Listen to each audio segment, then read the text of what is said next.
lettuce na sa hydro.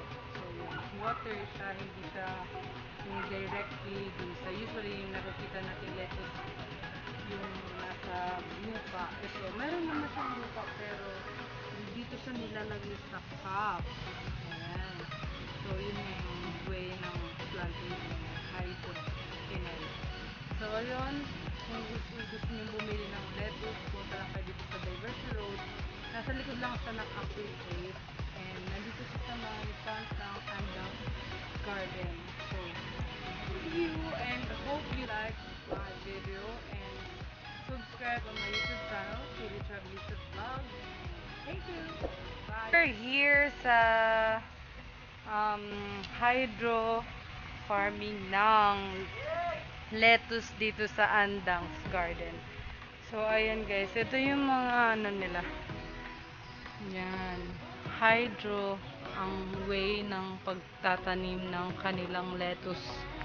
Ayan. So, if you want to visit here, dito lang siya sa tabi ng ano, sa may kalsada, Diversion Road. Although, papasok ka pa, pero ayan. So, para makapili ka, binibigyan ka nila ng chance para mamili kung alin yung bibilhin mong lettuce. So, ayan. Ito na lang konti na lang eh. Magtatanim na lang daw sila ulit. So, ayan. Dito tayo. Pasyal muna tayo dito, guys. Ang ganda ng ano. Ayan, dito po.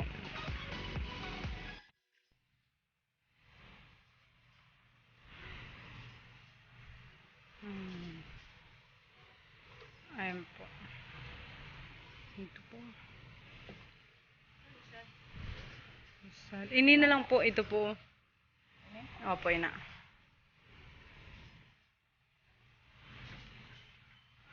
So, 3 for 100 yung per cup. Ayan. So, ito na yung nabili natin. Ayan. Magtatanim na sila. So, ito. Yung big pool, may mga tilapia. Hydro farming. Ayan, dun yung mga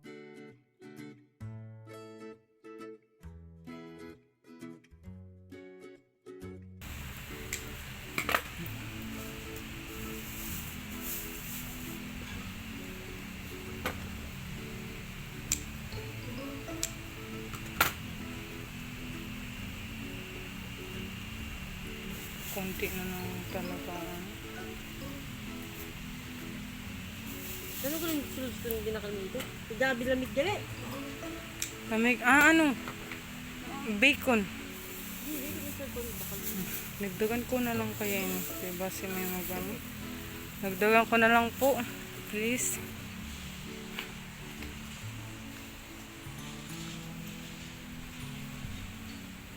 Ano pa bang? Ina po, pasuin na lang. Opo, ina.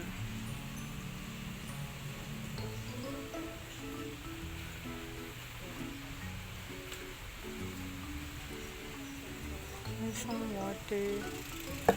May plastic mong galing. Ano pa po? Ito pa po. Yan, opo.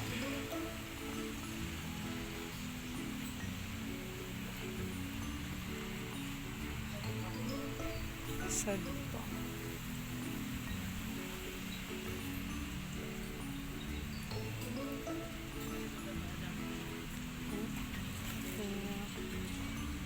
Ini na lang po.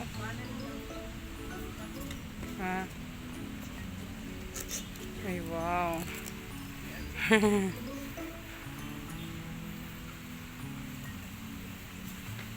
Parang pasobra, mami.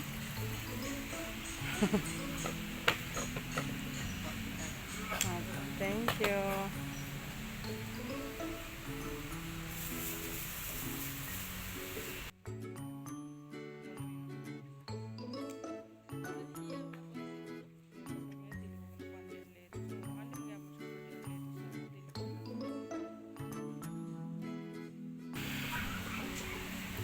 So dapat po gali naka-maintain ang electric fan niya, no? Para dili siya na ano.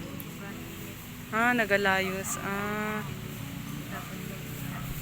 So, dapat daw pala naka-maintain ang electric fan. Kaya pag nasobrahan ng init, nagiging dry din siya. Nasa-dry.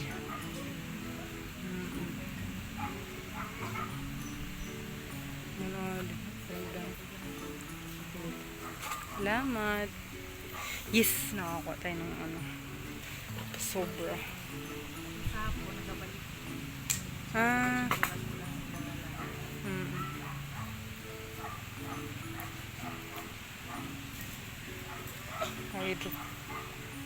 Hydro farming ng lettuce.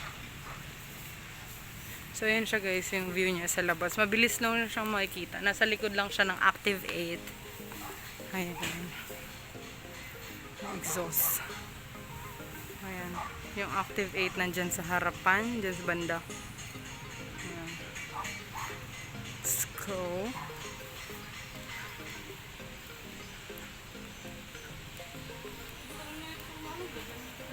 Oh. So, let's go. Magbabayad na tayo, guys. 200 pesos. Ayan. Ito po. Thank you. 200 po. Ginabrush gali gihapon. Pag ano. Butangan naman. Ayan, nililinis nila yung cup para taniman ulit ng lettuce. Panibagong harvest nila. Ginalungto, panduta. Bakit po niluluto ang ano? Para mapatay ang mga halimbawa kung may bakterya dapat. Paano po siya nilalaga? May asin, ano man, kaldero, ganyan. Kaldero, tapos So, may tubig. Para di wala pusan mga pest, no? opo. Para maiwasan daw yung mga pest, nilalaga ulit yung soil. So, ayan. Ano po tawag niya? Kukupit. Coco peat. Yung bunot. Yung bunot na Di talaga siya. Pero may halo po siya na duta. wala.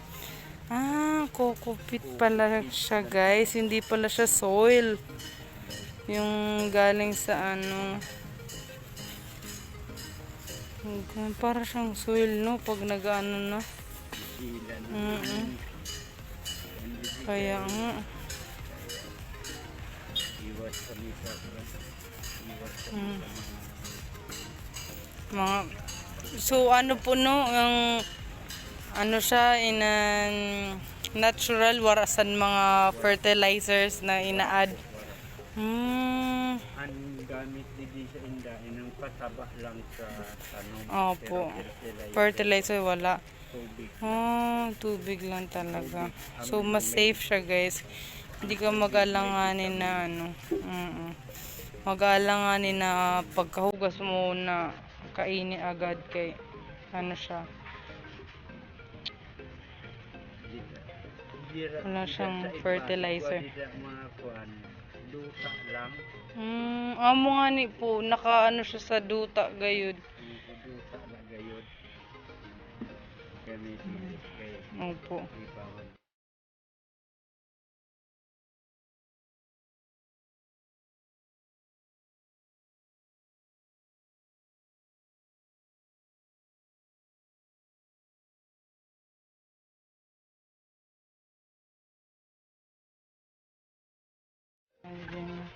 Sige po, salamat. Opo. Let's go, guys. Nakabili na tayo and we're ready. I'm so sorry for keeping you waiting, and ayun na, habal-habal na nga yung motor natin. Hiniram na natin yan, guys. So thank you for today.